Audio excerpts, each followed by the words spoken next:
sellaista lyhyttä äijää, ne oli samanlainen hiustyyli. Sitten niillä on ihan hullut perseet. Hullut perseet. Oh my god. Mikä kun on tungesta sinne housuun. Ja ihan sama väriset asutyöt. Kaveri vielä silleen niinku...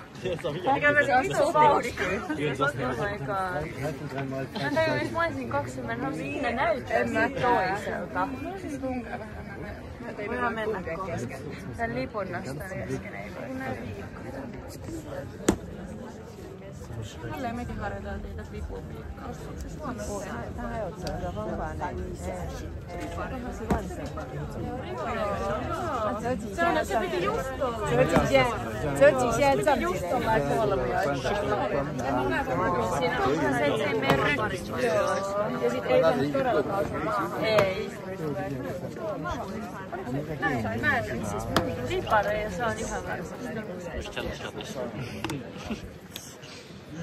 No mä vaan muistin nyt kun nähtiin tänne vaan joskus taitelussa naiset ripareja.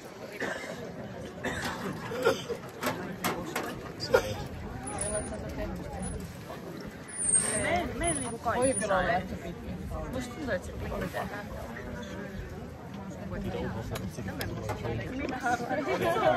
Se on ihan mielenkiintoinen kokemus. Mut mä en, jotenkin mä vaan ymmärrä sitä piti kohdella tietyllä sillä. Mä en ihan kakki. Mut toi on niin silleen, kun mä en oikein tiedä, onko mulla mitä asiasta hyvää. Joillekin sitä on. Mulle se on kyllä tärkeää. Se on vaan jotenkin respect.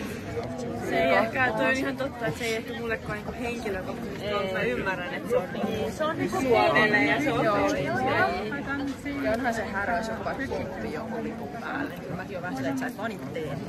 Onko se jengi, jotenkin rapasee niitä?